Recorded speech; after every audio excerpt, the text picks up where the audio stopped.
আল-আলাকাতুদ ডিপ্লোমাসিয়া feel ইসলাম, ইসলামের কূটনৈতিক সম্পর্ক। প্রিয় হাজরিন, বলছিলাম যে সম্প্রতি ইরানের প্রেসিডেন্ট ইব্রাহিম রাইসির মৃত্যুতে আমাদের কি করা উচিত? আমাদের কি শোক করা উচিত, না উল্লাস করা উচিত, না কি করা উচিত?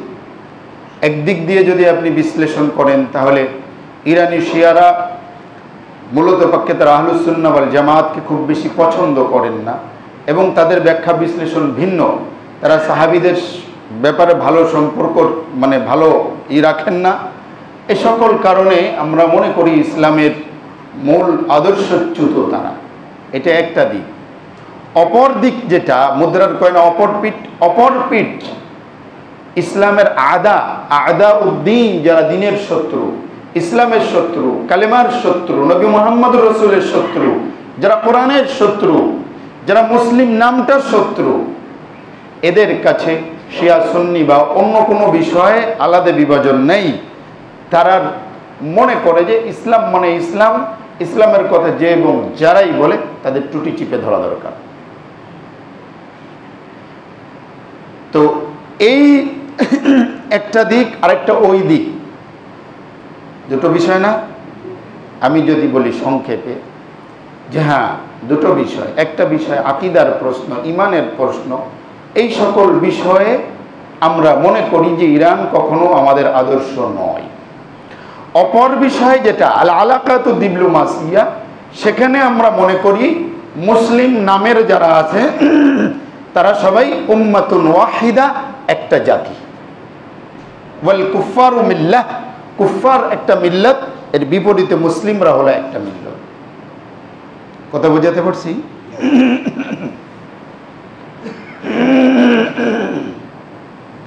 এবার আসুন আমি কিছু নবীর সিরত বা জীবনী থেকে কয়েকটা উদ্ধৃতি পেশ করি।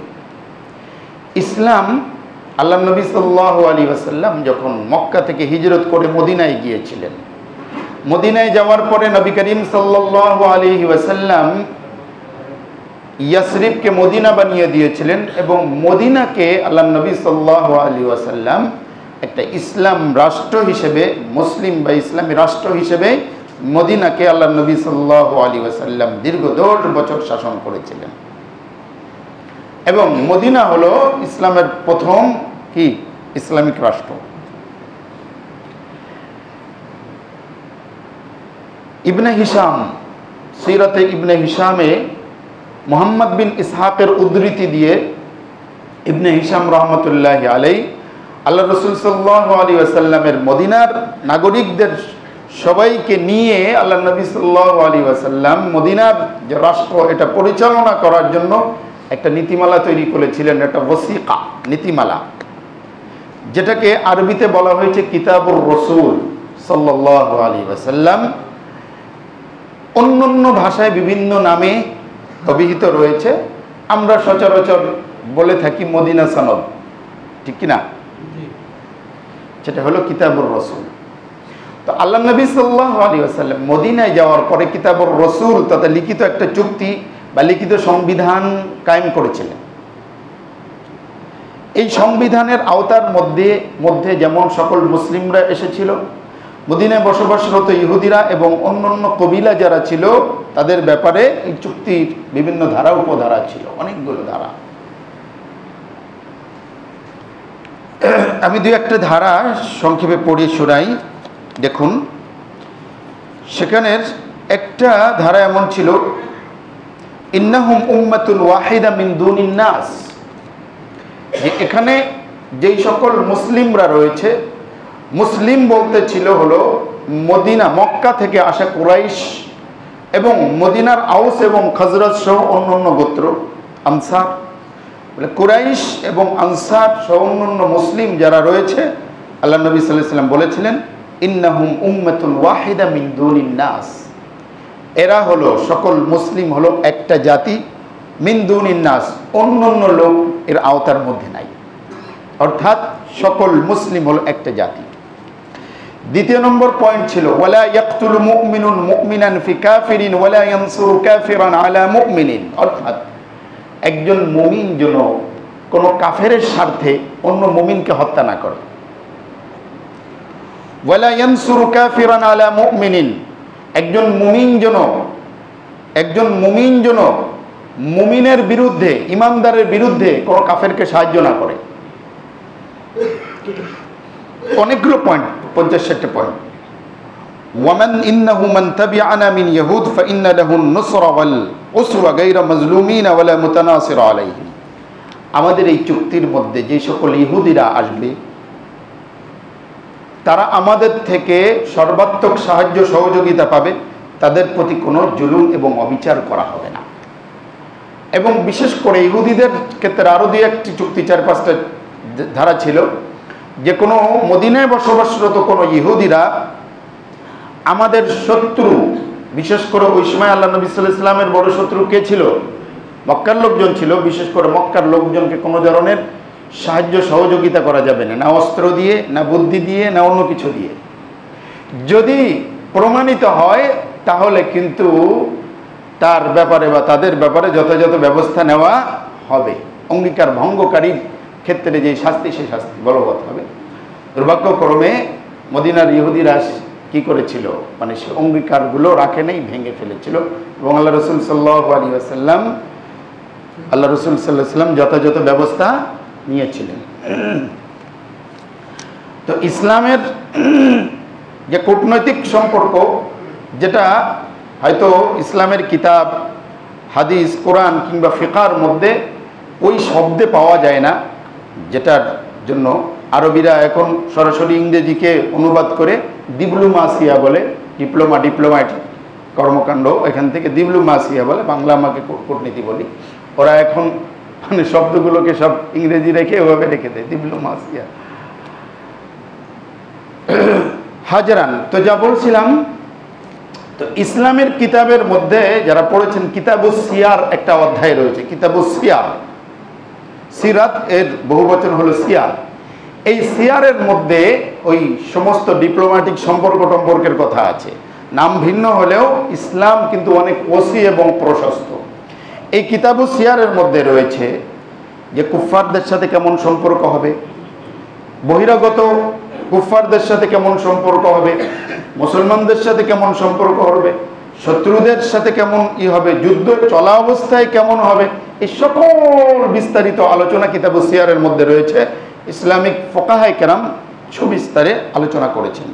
আমি ওই বিষয়ে যাচ্ছি না।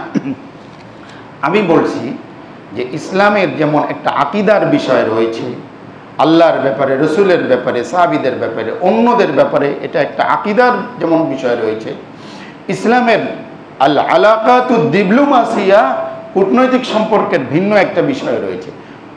যেখানে আকীদার প্রশ্নে কোনো ছাড় থাকে না, সেখানে ডিপ্লোম্যাটিক প্রশ্নে কিন্তু অনেক ছাড় থাকে। বুঝাতে পারছি? উদাহরণ দেই।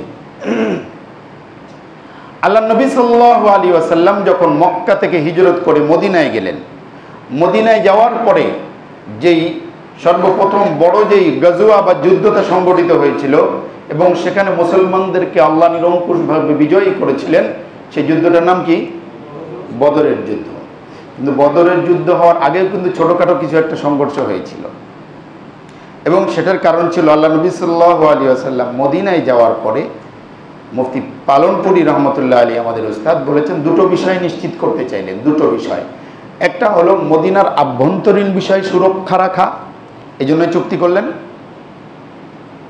দ্বিতীয় নম্বর বিষয় হলো বহিরাগত যারা শত্রু রয়েছে, মক্কার কাফেররা, তাদের যারাই যেন আমরা উৎপাতের শিকার না হই, সেজন্য আল্লাহ রসুল সাল্লাল্লাহু আলাইহি ওয়াসাল্লাম দ্বিতীয় পলিসি করেছিলেন। সেটা হলো মদিনার বাইরের যেই সকল লোকজন রয়েছে, বিভিন্ন গোত্র বা কবিলা রয়েছে, ওদের সাথে আল্লাহ রসুল সাল্লাল্লাহু আলাইহি ওয়াসাল্লাম বিভিন্ন সুলহ বা সন্ধি করে এসেছিলেন। বিশেষ করে ইসলামিক মানচিত্র দেখলে আপনি দেখতে পারবেন যে মক্কার লোকজন মদিনার পথ ব্যবহার করে তারা সিরিয়া যেত, শামে যেত, গিয়ে সেখানে ব্যবসা বাণিজ্য করত। তাহলে মদিনার পাশ দিয়ে কোল ঘেঁষে কিন্তু মক্কার লোকজনকে যেতে হতো। আল্লাহ রসুল সাল্লাল্লাহু আলাইহি ওয়াসাল্লাম এই পথগুলোকে বন্ধ করে দিতে চাইলেন। কেননা দুটো কারণ। একটা হলো এই পথ দিয়ে যদি তাদের আনাগোনা বেশি থাকে তাহলে আমাদের ভেতরে অর্থাৎ মদিনার সুরক্ষা নিশ্চিত করা যাবে না। আপনার ঘরের মধ্যে দিয়ে যদি শত্রু সবসময় যাওয়া আসা করে তাহলে আপনার ঘর কি নিশ্চিত থাকবে? আপনার ঘরের আশেপাশে দিয়ে যদি শত্রুর আনাগোনা বেশি হয় তাহলে আপনি কিন্তু নিশ্চিত থাকতে পারবেন না। এই জন্য আল্লাহ রসুল সাল্লাল্লাহু আলাইহি ওয়াসাল্লাম সবসময় বিভিন্ন সাহাবীদের কাফেলা পাঠাতেন, ওদের গতিপথগুলো আল্লাহ রসুল সাল্লাল্লাহু আলাইহি ওয়াসাল্লাম সবসময় আয়ত্তে রাখার চেষ্টা করতেন, কোন দিক দিয়ে যায় আসে। দ্বিতীয় নম্বর যে বিষয়টা হলো, যদি আপনার ঘরের প্রতিবেশী যদি কি হয়, আপনার প্রতিবেশীর সাথে আপনার সম্পর্ক ভালো না থাকে তাহলে কিন্তু আপনার শত্রু দ্বারা আপনি আক্রান্ত হওয়ার সম্ভাবনা বেশি। কথা ঠিক না বেঠিক? এই জন্য আল্লাহ রসুল সাল্লাল্লাহু আলাইহি ওয়াসাল্লাম চাইলেন মদিনার আশেপাশের যে প্রতিবেশী রয়েছে তাদের সাথে ওই ডিপ্লোম্যাটিক চুক্তি করলেন। ছোট ছোট কবিলাগুলো, এর মধ্যে রয়েছে বনু মুদলিজ গোত্র, তারপরে হলো বনু গামরা গোত্র, ইতিহাসের মানে সিরাতের মধ্যে রয়েছে। এদের সাথে আল্লাহ রসুল সাল্লাল্লাহু আলাইহি ওয়াসাল্লাম চুক্তি করলেন, সন্ধি করলেন। সন্ধিগুলো হলো মক্কার কাফেরদেরকে কোনো ধরনের সুযোগ দেওয়া যাবে না, এবং তারা যদি আমাদের বিরুদ্ধে লড়তে আসে বা হয় সাথে সাথে ইনফরমেশন দিয়ে দেওয়া। এমন ধরনের সুলাহ আল্লাহ রসুল সাল্লাল্লাহু আলাইহি ওয়াসাল্লাম কি করেছিলেন। এখান থেকে বোঝা যায় যে প্রয়োজনের খাতিরে ইসলামিক স্বার্থের জন্য, মুসলিম জাতির স্বার্থের জন্য প্রয়োজনে নিজস্ব স্বকীয়তা বজায় রেখে প্রয়োজনে অন্যান্য গোত্র যারা এখনো মুসলিম নয় তাদের সাথেও কিন্তু ডিপ্লোম্যাটিক চুক্তি করা যায়। এখান থেকে বোঝা যায় কি যায় না? যায়। এরপরে দ্বিতীয় নম্বরে আসুন, আল্লাহ নবী সাল্লাল্লাহু আলাইহি ওয়াসাল্লাম ৬ষ্ঠ হিজরিতে আল্লাহ নবী সাল্লাল্লাহু আলাইহি ওয়াসাল্লাম মদিনা থেকে মক্কায় গিয়েছিলেন ১৪৫০ সাহাবীদেরকে সাথে নিয়ে। এই ১৪৫০ সাহাবী তারা উমরার উদ্দেশ্যে গিয়েছিলেন, কিন্তু মক্কার কাফেররা আল্লাহ রসুল সাল্লাল্লাহু আলাইহি ওয়াসাল্লাম এবং সাহাবীদেরকে কি উমরা করতে দেয় নাই। আল্লাহ নবী বলেছিলেন, আমরা তো যুদ্ধ করতে আসি নাই, আমরা উমরা করতে আসছি। তো বলছিল না, আমরা উমরা করতে আপনাদেরকে দিব না। ওরা আসলে টের পায়নি এতগুলো লোক একসাথে আসবে, তারা আসলে ভয়ের কারণে ঢুকতে দেয় নাই। তো এক পর্যায়ে তারা ভালোই ভয় পেয়ে গিয়েছিল, যার কারণে তারা চুক্তি করেছিল, আপনি সন্ধি কখন করবেন? যখন আপনার নিজের মধ্যে দুর্বলতা থাকে তখনই তো সন্ধি করবেন। মক্কার কাফেররা তো কইতে পারতো যে আমরা সন্ধি মন্দি মানি না, তোমাকে পিটায় এখান থেকে বের করে দেবো। কিন্তু মক্কার কাফেরদেরকে আল্লাহ রসুল সাল্লাল্লাহু আলাইহি ওয়াসাল্লাম সন্ধি করাতে বাধ্য করেছিলেন, পরিস্থিতি সেরকম তৈরি করেছিলেন। এবং এই সন্ধিকে বলা হয়েছে বিজয়ের সন্ধি। কি বলা হয়েছে? বিজয়ের সন্ধি। আল্লাহ নবী সাল্লাল্লাহু আলাইহি ওয়াসাল্লাম যখন দিল না, তখন দলে দলে মক্কা থেকে বিভিন্ন নেতারা আল্লাহ রসুল সাল্লাল্লাহু আলাইহি ওয়াসাল্লামের সাথে এসেছিলেন, দেখা করেছিলেন, কথা বলেছিলেন কি করা যায়, বিভিন্ন ধরনের মন্তব্য ছড়ে দিয়েছিলেন। কেউ বলেছিলেন যে তোমার সাথে যারা আসছে এগুলো তো কিছুদিন পরে তোমার ছেড়ে চলে যাবে। সাহাবায়ে কেরাম দাঁড়িয়ে খুব কড়াভাবে জবাব দিয়েছিলেন, আমরা ছেড়ে চলে যাব? এরপরে লাস্ট যখন চুক্তি হয়, সুলাহ হয়, সুলার বা সন্ধির যে ধারা উপধারাগুলো ছিল তার অনেকগুলো ধারা উপধারা ছিল মুসলমানদের বিরুদ্ধে, বাহ্যিক বিরুদ্ধে। তার প্রথম ধারা ছিল এই বছর উমরাই করা যাবে না। ভাই আমি সন্ধি করতেছি কেন, উমরাই যদি করতে পারেন আগামী বছর এসে। আল্লাহ রসুল বলেন ঠিক আছে। আরও যে সন্ধিগুলোর ধারা ছিল সবগুলো মুসলমানদের বিরুদ্ধে ছিল না, কিছু ছিল উভয়ের জন্য, আর কিছু ছিল তাদের দিকে একটু পাল্লাটা ভারী ছিল। আল্লাহ নবী সাল্লাল্লাহু আলাইহি ওয়াসাল্লাম একটা কথা বলেছিলেন, আজকে যদি কাবা, বাইতুল্লাহর আজমত, বাইতুল্লাহর বড়ত্ব, মর্যাদা যদি তারা অক্ষুণ্ণ রাখে তাহলে আমি যে কোনো শর্তে আজকে সন্ধি করে যাব। অনেক সময় বাহ্যিকভাবে পরাজয়টা দেখলেও অনেক সময় স্থায়ীভাবে বিজয়ের পথ খুলে দেয়। এই হুদাইবিয়ার সন্ধিটা ছিল এমন, আল্লাহ রসুল সাল্লাল্লাহু আলাইহি ওয়াসাল্লাম চাচ্ছিলেন খুব করে। তো সন্ধি হয়ে গেল। হযরত ওমরের মতো ব্যক্তিরা মনমরা বললেন, ইয়া রাসূলুল্লাহ এটা কেমন কি হলো, আমি তো কিচ্ছুই বুঝলাম না, আমরা হকের পরে থেকে এমন কোনো অবস্থায় আমরা যাচ্ছি। আল্লাহ নবী সাল্লাল্লাহু আলাইহি ওয়াসাল্লাম বলেন, আল্লাহর ফয়সালাই চূড়ান্ত, এটার মধ্যে কল্যাণ আছে। বেশি কিছু বললেন না, আল্লাহ কল্যাণ রেখেছিলেন। সন্ধি করে আল্লাহ রাসূল সাল্লাল্লাহু আলাইহি ওয়াসাল্লাম চলে গেলেন। বোঝা গেল প্রয়োজনের খাতিরে শত্রু পক্ষের সাথেও সন্ধি বা চুক্তি করা যায়। এটাই হলো ইসলামের কূটনৈতিক সম্পর্ক। বোঝাতে পারছি? এরপরে আসেন অষ্টম হিজরিতে মক্কা বিজয়। এটা ভালো করে খেয়াল করে শুনবেন। মক্কা বিজয়ের প্রেক্ষাপট কি ছিল বলেন দেখি। মানে মক্কা বিজয়ের আল্লাহ নবী সাল্লাল্লাহু আলাইহি ওয়াসাল্লাম মানে সৈন্যবাহিনী নিয়ে মদিনা থেকে মক্কায় কেন এলেন? মক্কা বিজয়ের জন্য কেন এলেন? কারণ চুক্তি তো 10 বছরের জন্য চুক্তি হয়েছিল। তাহলে ষষ্ঠ হিজরিতে চুক্তি হলো, অষ্টম হিজরিতে কেন আল্লাহ রাসূল সাল্লাল্লাহু আলাইহি ওয়াসাল্লাম বাহিনী নিয়ে চলে এলেন? হ্যাঁ, কথা ঠিক রাখে নাই। তবে সে কথা ঠিক না রাখার ভঙ্গ করার ইয়েটা ছিল হলো এমনভাবে, ওই যে হুদাইবিয়া সন্ধির যে চুক্তির ধারাগুলো ছিল তার অন্যতম একটা ধারা ছিল হলো আশেপাশের। এখানেও আল্লাহ রাসূল সাল্লাল্লাহু আলাইহি ওয়াসাল্লাম ডিপ্লোম্যাটিক প্রজ্ঞার পরিচয় দিয়েছিলেন। বলছিলেন যে অন্যান্য আশেপাশের অন্যান্য শাখা প্রশাখাগুলো গোত্র যারা রয়েছে তারা চাইলে আমাদের দুই পক্ষের কারোর সাথে যুক্ত হতে পারে। আল্লাহ রাসূল সাল্লাল্লাহু আলাইহি ওয়াসাল্লাম যখন এই প্রস্তাব দিয়েছিলেন, কিছু শাখা প্রশাখা আল্লাহ নবীর সাথে আসছিল, কিছুরা হলো মক্কার কাফেরদের সাথে যুক্ত হয়েছিল। আল্লাহ নবী সাল্লাল্লাহু আলাইহি ওয়াসাল্লামের সাথে যারা যুক্ত হয়েছিল তাদের একটা গোত্র ছিল বনু খুজা। কি? বনু খুজা গোত্র। তো এই বনু খুজার গোত্র তখন তারা কিন্তু মুসলমান হয় নাই, কিন্তু আল্লাহ নবী সাল্লাল্লাহু আলাইহি ওয়াসাল্লামের সাথে তারা চুক্তি। বোঝা গেল মুসলিম জনস্বার্থে, মুসলিম জাতির স্বার্থে অন্যান্য শাখা গোত্র বা অন্যান্য অমুসলিম জাতিকে কি করা যেতে পারে? কূটনৈতিক স্বার্থে কাছে রাখা যেতে পারে।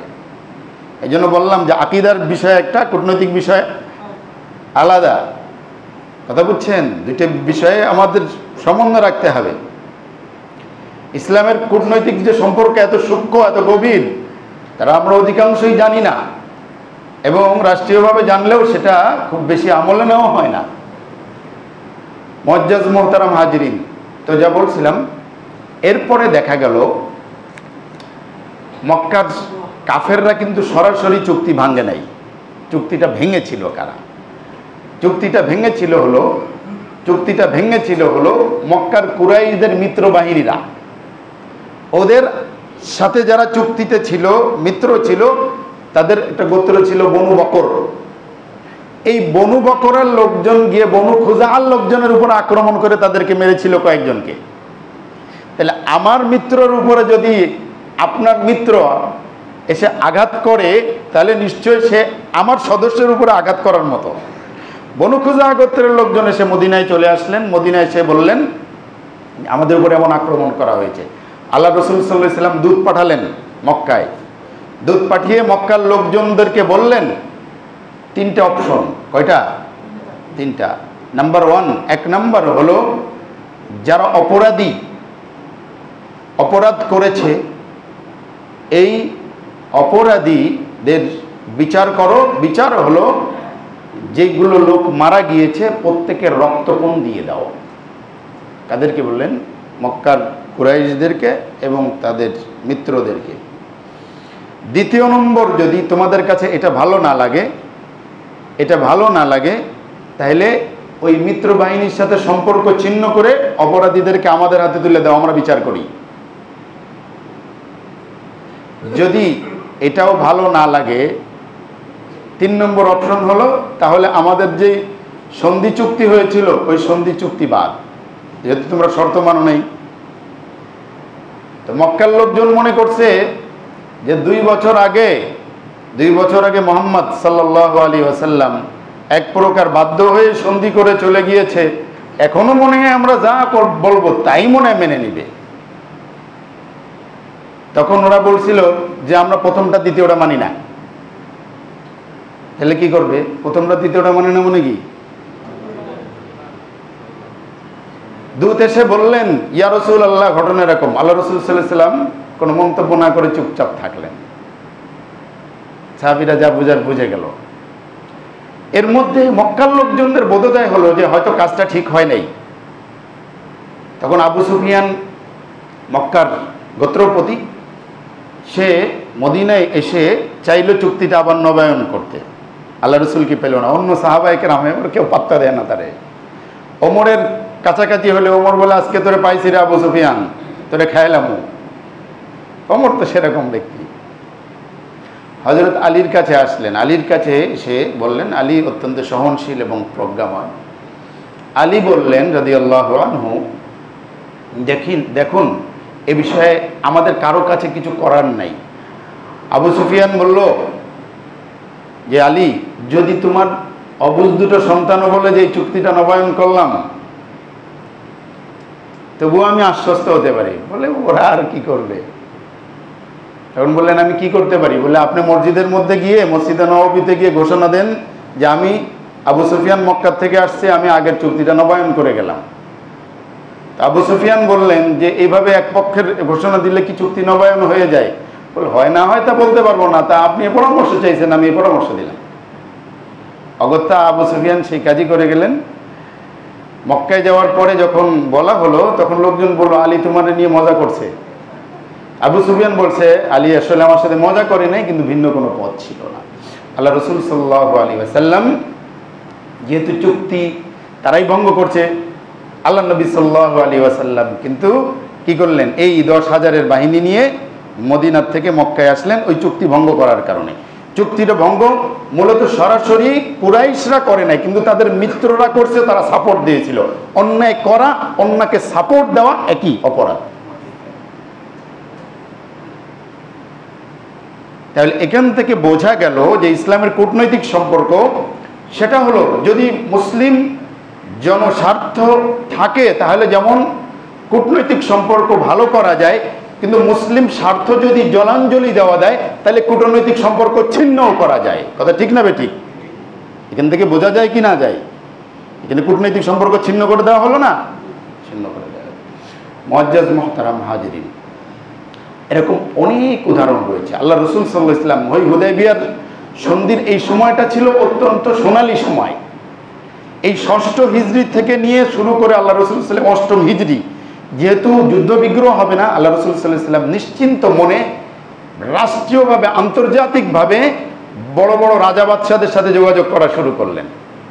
সেই সময়কার বিশ্বের মধ্যে দুটো সুপার পাওয়ার খ্যাত ছিল, একটা হলো পারস্যিক সাম্রাজ্য, আর একটা হলো রোম সাম্রাজ্য।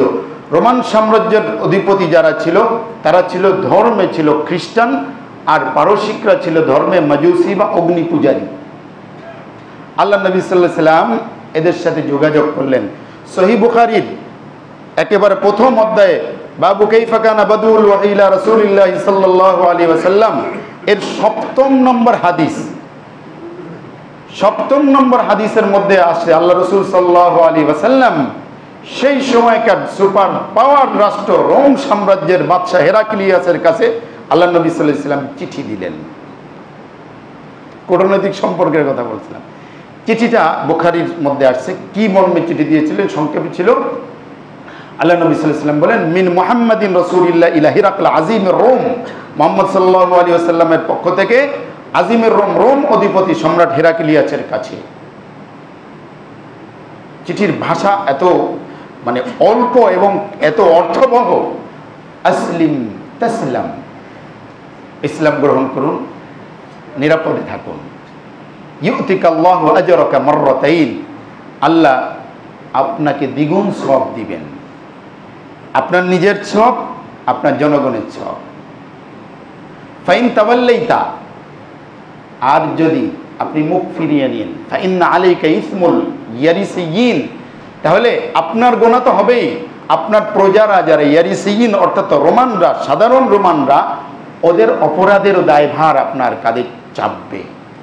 এরপরে আল্লাহ রাসূল সাল্লাল্লাহু আলাইহি ওয়াসাল্লাম সূরা আলে ইমরানের 64 নম্বর আয়াতে লিখে দিলেন, ইয়া আহলাল কিতাবি তাআলাউ ইলা কালিমাতিন সাওয়াইন বাইনানা ওয়া বাইনাকুম আল্লা না'বুদা ইল্লাল্লাহ ওয়া লা নুশরিকা বিহি শাইআ ওয়া লা ইয়াত্তাখিযা বা'দুনা বা'দান আরবাবাম মিন দুনিল্লাহ।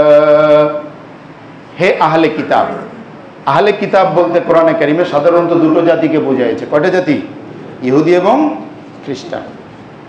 তো আল্লাহ নবী সাল্লাল্লাহু আলাইহি ওয়াসাল্লাম হেরাক্লিয়াসের কাছে লিখলেন এই আয়াত। হেরাক্লিয়াস ধর্মে ছিল কি? খ্রিস্টান। লিখলেন, হে আহলে কিতাব তাআলাও, আসো, ইলা কালিমাতিন, ওই কালিমার দিকে আসো, সাওয়াইন বাইনানা ওয়া বাইনাকুম, তোমাদের মাঝে আমাদের মাঝে এই বিষয়ে কোনো বিরোধ নাই।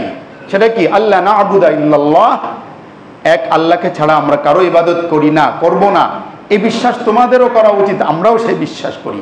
আল্লাহর সাথে কাউকে শিরিক করব না, আল্লাহকে বাদ দিয়ে অন্য কাউকে রব হিসেবে গ্রহণ করব না। এই আয়াত লিখে দিলেন। এই আয়াত লিখে দেওয়ার কারণ হলো, এখানেও আল্লাহ রাসূল সাল্লাল্লাহু আলাইহি ওয়াসাল্লাম ডিপ্লোম্যাটিক প্রজ্ঞার পরিচয় দিয়েছিলেন। কেননা আপনি যখন কোনো পক্ষকে আপনি কোনো বার্তা দিচ্ছেন, তখন আপনি মিল এবং অমিল যতটুকু মিল আছে ততটুকু দিয়ে আপনি টানার চেষ্টা করবেন। যেহেতু আহলে কিতাবরাও তারা মৌখিক হলেও তারা বলতে এক আল্লাহর ইবাদত করি, অন্য কোনো মাখলুককে, কোনো মানুষকে আমরা রব মানি না, এবং মুসলিমরাও এই বিশ্বাস করে। কাজে এই বিশ্বাসের আলোকেই কিন্তু কি করলেন? তাদেরকে আহ্বান করলেন। সম্রাট হেরাক্লিয়াস, বুখারী রিওয়ায়াতের মধ্যে রয়েছে, 7 নম্বর হাদিস রয়েছে, সম্রাট হেরাক্লিয়াস চাইছিলেন তিনি ঝুঁকে আসতে, কিন্তু ওনার সাধারণ জনগণের সমর্থন না থাকার কারণে তিনি আর আসতে পারেন নাই। আল্লাহ রাসূল সাল্লাল্লাহু আলাইহি ওয়াসাল্লাম কিন্তু চিঠিটা দিলেন, এবং চিঠির মধ্যে আহলে কিতাবের মূল আদর্শ কি হওয়া উচিত এবং এই সম্বলিত যে আয়াত, ওই আয়াতটা লিখে দিলেন, যাতে করে বোঝে যে এই আহলে কিতাব বা ইহুদি খ্রিস্টান ধর্মেও কিন্তু একত্ববাদের কথা রয়েছে, আমরাও সেই একত্ববাদের বিশ্বাস করি। এবং আল্লাহ নবী সাল্লাল্লাহু আলাইহি ওয়াসাল্লাম এখানেও যারা আদর্শের কাছাকাছি তাদেরকে আগে আনার চেষ্টা করলেন। আল্লাহ নবী সাল্লাল্লাহু আলাইহি ওয়াসাল্লাম সুপার পাওয়ার তো দুইটা ছিল, কিন্তু মজুসিদেরকে আগে না লিখে আগে লিখলেন কাদেরকে? খ্রিস্টানদেরকে, কারণ তাদের আদর্শ মুসলমানদের আদর্শের কাছাকাছি। এরপরে মজুসিদেরকে লিখলেন, পারসিকদের কাছে চিঠি লিখলেন ঠিক কাছাকাছি। এখানে আর কোনো আয়াত টায়াত দিলেন না, কারণ এখানে আদর্শের কোনো মিল নেই, তো তারা তো অগ্নি পূজা করে। এখানে কোনো আয়াত টায়াত দিলেন না, কারণ ওদের সাথে কোনো মিল থাকার কোনো আয়াত নেই, আছে নাকি? আল্লাহু আকবার। এবং আল্লাহ রাসূল সাল্লাল্লাহু আলাইহি ওয়াসাল্লাম অন্য অনেকদেরকে চিঠি দিয়েছিলেন। কিছু কাজে লেগেছিল, কাজে লাগে নাই, সেটা প্রত্যেকটাই কাজে লেগেছিল। একটা হলো, অনেকেই তো কবুল করেছিলেন সরাসরি, যেমন নাজ্জাশী কবুল করেছিলেন, চিঠি দিয়েছিল, নাজ্জাশী কালেমা পড়ে মুসলমানই হয়েছিলেন। আর অন্যরা মানে গ্রহণ না করলেও প্রথমত করা, তাদের মাথা টনক নড়ে গেছে, হায় হায় আমাদের কাছে চিঠি দেয় আবার, এত বড় সাহস কার? আল্লাহু আকবার। মানে আল্লাহ রাসূল সাল্লাল্লাহু আলাইহি ওয়াসাল্লাম এই চিঠিগুলো দিয়ে পুরো বিশ্বকে নাড়িয়ে দিয়েছিলেন। এবং বুখারীর হাদিস আপনি নিজেও পড়ে দেখেন, বুখারীর সম্রাট হেরাক্লিয়াস বলেছিলেন, তুমি যার কথা বলছো, আবু সুফিয়ানকে ডেকেছিল, ওই সময় আবু সুফিয়ান মুসলমান হয় নাই, তুমি যার কথা বলছো ওই লোকটা যদি সত্যিকার এই সমস্ত গুণের অধিকারী হয় যেমন তুমি বলছো, আমি যে জায়গায় বসা আছি এই জায়গা তার মালিকানার মধ্যে চলে আসবে, এই জায়গাগুলো তার ক্ষমতার মধ্যে চলে আসবে। আল্লাহ রাসূল সাল্লাল্লাহু আলাইহি ওয়াসাল্লামের জীবদ্দশা না আসলেও সেটা হযরত ওমরের সময় সম্রাট হেরাক্লিয়াস যে জায়গায় বসেছিলেন ওই সময় বাইতুল মুকাদ্দাসে, সেই জায়গাগুলো মুসলমানদের হাতেই চলে এসেছিল। দুঃখজনক হলো সত্য, সেই বাইতুল মুকাদ্দাস এখন আবার মুসলমানদের হাত থেকে চলে গিয়েছে। নাসারা খ্রিস্টান রাজা বলেছিল যে এই জায়গার মালিক তো মুহাম্মদ হবে। আল্লাহু আকবার। মুআজ্জাজ মুহতারাম হাজিরিন, সার নির্যাস এটাই দাঁড়ালো, মানে আজকের আলোচনার সার নির্যাস জিস্ট এটাই দাঁড়ালো যে ইসলামের যেমন আকীদার বিষয় আছে, আমলের বিষয় আছে, নামাজের বিষয় আছে, রোজার বিষয় আছে, আকীদার প্রশ্নে যেমন কোনো কম্প্রোমাইজ নেই, কিন্তু আল আলাকাতুদ ডিপ্লোমাসিয়া, কূটনৈতিক সম্পর্কে, রাষ্ট্রীয় সম্পর্কে কিন্তু ইসলাম অনেক অনেক বেশি এখানে উদারতা দিয়েছে, পরিপক্কতা, এবং অনেক বেশি আল্লাহ রাসূল সাল্লাল্লাহু আলাইহি ওয়াসাল্লাম প্রজ্ঞার পরিচয় দিয়েছেন। কাজেই আমাদের যদি আমরা একদিক দিয়ে যদি মনে করি যে ইরানের সাথে তো আমাদের আদর্শের মিল নেই, অর্থাৎ আকীদার মিল নেই, এটা একটা বিষয়, কিন্তু আরেকটা দিক দিয়ে যখন আপনি খেয়াল করবেন, কূটনৈতিক বিষয় যখন আপনি খেয়াল করবেন, তাহলে অবশ্যই অবশ্যই আমাদেরকে ইরানের সাথেই থাকতে হবে, ইরানকে কাছে রাখতে হবে। কেন? কারণ ইরান এখন মুসলিম শত্রুদের জন্য সবচেয়ে বড় একটা কি চ্যালেঞ্জ এবং হুমকি। কাজেই এখানে আকীদার অমিল থাকা সত্ত্বেও মুসলিম জনস্বার্থে, মুসলিম জাহানের স্বার্থে এখানে অবশ্যই কূটনৈতিক সম্পর্ক, মুসলিম জাহানের সুন্নি মুসলমানদেরও কূটনৈতিক সম্পর্ক ভালো রাখা উচিত। আমি কি বোঝাতে পারছি না বলি নেই? এই হলো আমার লেকচারের আজকের সারমর্ম। এটা নিয়ে অনেক কথা হয় বিভিন্ন যারা আকীদার বিষয়ে তারা অনেকেই মুসলিমদের মধ্যে তারা উল্লাসিত, যে এক একটা শিয়া মরছে, কাফের মরছে, অনেকেই উল্লাস প্রকাশ করে। আবার অনেকেই খুব বেশি আবেগে গদগদ হয়ে এই একেবারে ইরানিদেরকে জান্নাতুল ফিরদাউসে পৌঁছায় দেয়। জান্নাতুল ফিরদাউস এত সস্তা জিনিস নয়, সেখানে অনেকগুলো ধাপ পার হয়ে যেতে হয়। এ বিষয়ে আমাদের আকীদার মাসআলা কি এবং ডিপ্লোমাসিয়ার মাসলা কি, দুইটা আমি কতটুকু ক্লিয়ার করতে পারছি জানি না। আল্লাহ আমাদের তৌফিক দান করুক।